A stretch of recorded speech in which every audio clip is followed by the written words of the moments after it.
Hi, thank you for coming to our webinar, Busting 5 Sports Psych Myths.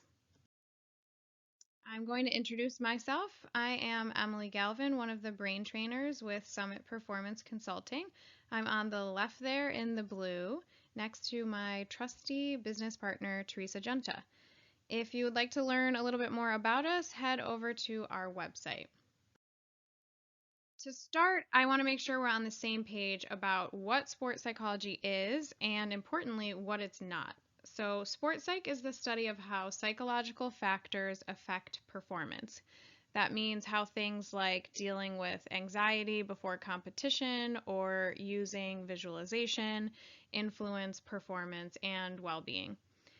The goal of the field is to produce consistent performance, and Teresa and I truly believe that that also means while increasing your enjoyment and your well-being in the process. Sports psych is not the picture you might have of going into an office and laying on a couch and talking all about your problems to a therapist.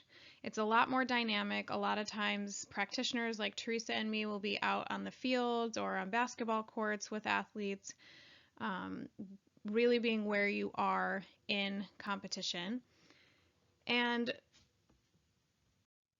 sports psych is also not about fixing problem athletes. So I've certainly had times when I've worked for coaches who shout at a player on the field, "What's wrong with you? Go talk to Emily." Sports psych is really about meeting you where you are and trying to help you go from good to great and being more consistent in your performance and having a little bit more control over your outcomes.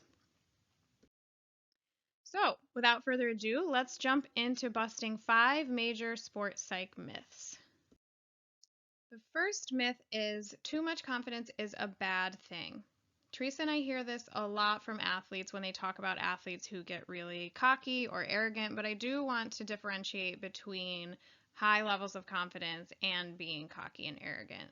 So, confidence as a skill itself is a fundamental mental skill for you to have. It can act as a buffer against a lot of the adversity you might face in sports. So, when you are playing with a lot of confidence, it helps you feel more comfortable to take risks because you're not as worried about making mistakes because you know even if you do make a mistake, you can recover from it. It helps you recognize that you have the skills needed to take on the challenge at hand. The problem comes in when your confidence isn't in line with your actual skills and training habits. So, an example of this could be, let's say you are a wide receiver and it's the end of a football game and the quarterback needs to make this Hail Mary pass to try to win the game, and you have all the confidence in the world that you're the one who can do it. So you want to actually step in, take over that quarterback role, and try to win the game for the team. Well, you might have a lot of confidence in your own position, but if you haven't trained to have the skills a quarterback needs to execute that play, your confidence won't translate into being successful in that task. So you want to make sure that your confidence is in line with your own skills and your own training. And in order to do that, you can simply identify your strengths and your sources of confidence. Identifying your strengths means taking time to reflect on what you're good at in your sport. You could do that right now. I would encourage you to write down 10 things that are your strengths in your sport. They could be physical things like speed and strength, technical things, things with your technique. They could be mental things like your communication with teammates, your commitment to your training, your consistency using visualization. I say try to write down 10 things because Teresa and I recognize that sometimes it's difficult for athletes to do that because it's not always commonplace that we take time to reflect on what we're good at. A lot of times we pay more attention to what's not going well and what we need to improve. But I would encourage you to do this exercise over and over, make it part of your training habits to try to make it easier to identify what those strengths are. It's important for us to focus on those positives as well to keep our confidence up. And finally, identifying your sources of confidence is also a simple exercise. Sources of confidence are kind of the tangible things that provide your confidence for you. So, really common examples for athletes are past successes. So being able to think, I've done this before in a game and I've been successful. I've played against this team, or I've played in this place and been successful. Other sources of confidence include your training and preparation. So knowing that you've put in hours and hours, day in and day out, getting ready to execute whatever it is you need to execute. And finally, your support network. So if you receive feedback or encouragement or reinforcement from coaches or teammates or parents, that can be a big source of confidence as well. The second myth we have, you need to be 100% focused 100% of the time. While that sounds great and everybody wants to be as locked in as they can, our mental energy is just like our physical energy. It runs out. So just like in a soccer game where you wouldn't run after every single ball if you see that it's going all the way down the field and it's clearly going to go out of bounds, you wouldn't go into a full-on sprint to try to catch it. You would conserve your energy and wait for someone to throw the ball in, right? Give yourself a chance to take a breather. It's the same thing that we need to have with our focus. So being super focused all the time doesn't matter as much as knowing what to focus on and when. So our focus is constantly shifting between broad and narrow. So taking in all kinds of things at once, having a broad focus. So if you're a soccer player, where's the ball? Where are my teammates? What's the score? What's going on? What's my position? To really narrow things. So if you are trying to take the ball in for a shot, you want to know just a few specific things, like what's your plan? Where's the goalie? Where are you putting the ball? So it shifts between taking everything in broadly and having a very narrow focus to also being focused on external things and internal things. So what's going on outside of my body and around me? What's going on inside of my body? How do my legs feel? How's my breathing rate? Am I feeling very nervous? Am I focused? So our focus is shifting around a lot, and it's important to pay attention to where we're placing our focus and when, and to make that appropriate for the task at hand. And that's more important than just being focused, focused, focused all the time. So in order to do that, you can make yourself a focus plan. So you could think, what throughout a game, again, let's say a soccer player, let's say you are lucky enough to earn yourself every minute of the game, so you're always in. So you want to know, okay, when the game starts, what do I need to be focused on? If I'm an attacker, I'm on offense, what do I need to pay attention to when the ball is down in the defensive end? Okay, your focus might shift there. What about when it's on the other side of the field? What about when the ball starts to come to me, when I'm getting marked up by my defender? So your focus will be shifting all the time while you play. So it's more important to know what you want to focus on when than to think you have to always be on. It is very important to let yourself recharge your mental energy and recharge your focus. Our third myth, if you're not pumped up before you play, you're not ready. This is one I like a lot because I relate to it personally as an athlete. I was the opposite of this. I needed to be very calm and composed. So rather than being someone who was bouncing off the walls in the locker room and shouting in my teammates' faces, I needed to spend time almost in seclusion.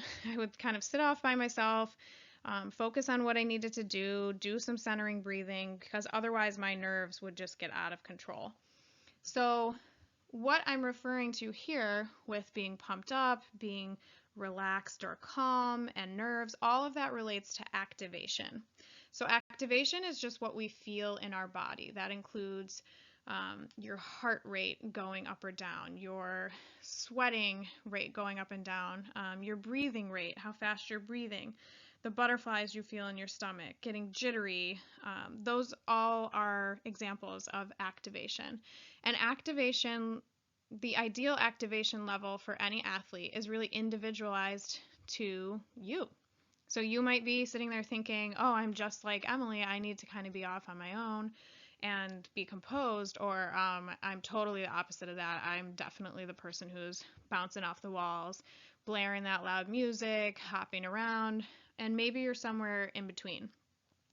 The most important thing is that all of those things are okay.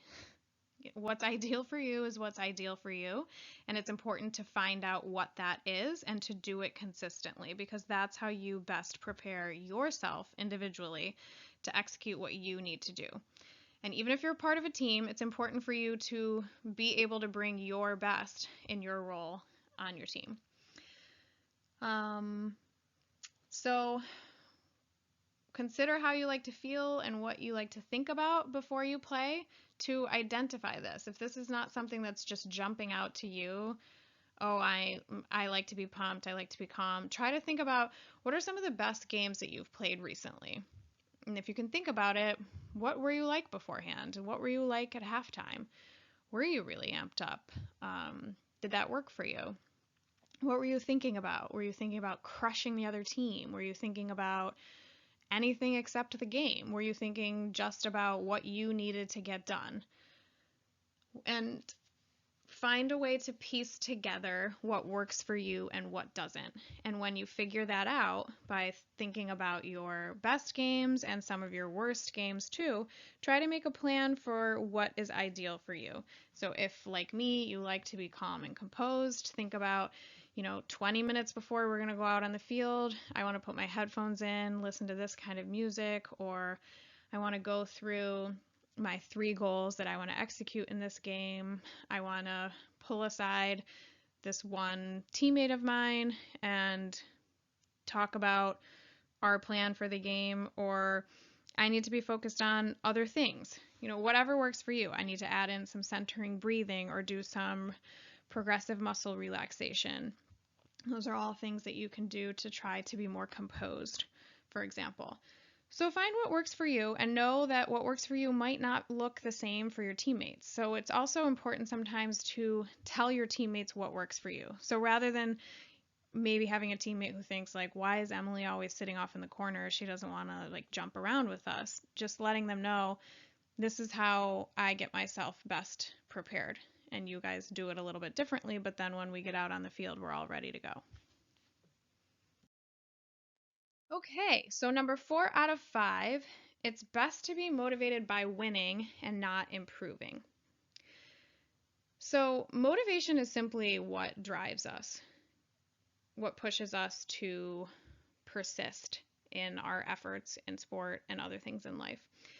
And motivation exists along a continuum between intrinsic motivation, which is motivation that comes from within ourselves, and extrinsic motivation, which is being motivated by factors outside of ourselves. So an example of intrinsic motivation is being motivated to put in the work to improve and to learn something new, to get better relative to yourself. So that might be running a faster PR. Extrinsic motivation is being motivated to put in the work so that you can be state champion, or you can be the top scorer on your team, or you can earn a trophy. So it's kind of those extrinsic, external rewards that are motivating you there. And to bust this myth, one is really not better than the other. And in fact, having a mix of both is kind of the sweet spot. So being extrinsically motivated by wanting to be the best, wanting to win, wanting to get that trophy, that can be a really big driver. What's tough about that is it's not always within our control. So maybe we have the best race we could have had and we put in all the training we possibly could have, and someone beats us by half a second. So that's out of our control. We didn't win. We didn't get that first place prize. So that's when it's helpful to have a little intrinsic motivation too, because that is completely within our control. Having that curiosity and passion to learn, having that drive to improve, just to get better relative to ourselves. That's really important because it's within our control. It's always there. It's never going to leave us. But it is helpful to have that balanced out with the excitement of these bigger extrinsic goals. The most successful athletes do find a balance between the two and find a way to allow both of those motivations to have space in their training and their mental training. What's also important with motivation is to know your purpose. And that simply means, why do you compete? Why do you participate? Why are you putting in this work? If you want to identify your purpose, ask yourself that question. Why do I play basketball? Let's say your answer is because I love to be part of a team. Why is that important to you? So follow it up with a few more why questions. So why is that important to you? Well, it's important to me to be part of a team because it helps me feel like this. It makes me think this. It helps me have some validation, whatever, finish that sentence. Why is that important to you? And so you go through that a few different times. And what you'll find is that you kind of start switching from thinking about things just in your head to thinking about things more in your heart and recognizing what is actually important to you and what is your true purpose, what's really driving you. And to our last myth, you only need sports psych when you're in a slump, or when you're playing terribly, or when coach calls you a head case, fill in the blank. If that's the case, then you really only need to do conditioning when you get outworked by a team. You really only need to lift when you keep getting out-muscled when you're trying to box out or when you're trying to go in for the ball, right? So we don't want sports psychology to be reactive. We want it to be proactive. So again, like I said in the beginning, it's not about fixing problems, but rather about helping you go from being a good athlete to being a great and consistent athlete. Don't leave performance up to chance. Sports psychology helps you train your brain to get that consistency and to get that control over your performance. So really what you want to do is make it part of your training routine. So you spend all this time training physically, but what about mentally? So if I were to ask you the question, what percentage of success in sport is physical and what percent is mental? So even if you say it's 90% physical and 10% mental, which mostly I hear a lot of 50-50, maybe even 70% mental, 30% physical. But let's say, even if you say it's 90% physical, 10% mental, how much of your time are you spending training physically and training mentally? Is 90% of your time physical training and 10% is mental? If you think it's 50-50, are you training mentally 50% of the time? And I mean, I know that might not be realistic, but do think, whatever value you place on the mental side of the game, are you dedicating time to training those skills? So you do want to make it part of your regular training routine so that you can rely on skills like knowing where to put your focus and when, having a good level of confidence, knowing how to communicate effectively with teammates, knowing how to manage your own activation levels. That helps you not leave things up to chance. You know how to prepare, you know how to plan to go in and to execute your role. To end with this quote, make sure your worst enemy doesn't live between your own two ears. You can do that by making sure that sports psych becomes a part of your regular training. I hope you enjoyed this. Thank you for joining me, talking about busting these 5 myths. If you are interested in getting a little bit more information from Teresa and me, we'll be rolling out webinars like this over the coming months, so stay tuned. Here is how you can reach us: our website, our Instagram account where we post a lot about what we're currently up to, what we're doing out in the field, and some mindset tips and tricks that you can pay attention to. And we also have our YouTube channel with videos and webinars. And if you're interested, you can sign up for our weekly emails where we send out our Mindset Monday emails. It's also a good way for us to get in touch with you about anything new we have coming up. We send out to our email list. So you can subscribe by going to our website and subscribing there. And I hope you have a great rest of your day.